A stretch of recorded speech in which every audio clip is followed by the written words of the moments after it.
পদিমপুরের মায়ের শীতলা পুজোয় যেমনি হয় ডিজে তেমনি হয় আতশবাজি।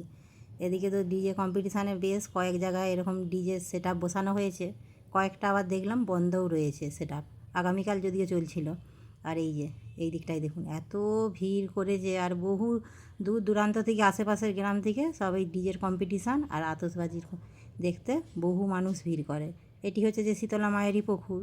এই পুকুরে প্রচণ্ড হচ্ছে যে বাজি ফোটানো হয়, পুকুরেও ফোটানো হয় আর হচ্ছে যে আকাশেও আতশবাজি ফোটানো হয়। এই পুকুরে আতশবাজি ফোটানোর জন্যে প্রত্যেক বছর হচ্ছে যে পুকুরে মাছ ধরে আগে থেকে সব তুলে নেওয়া হয়।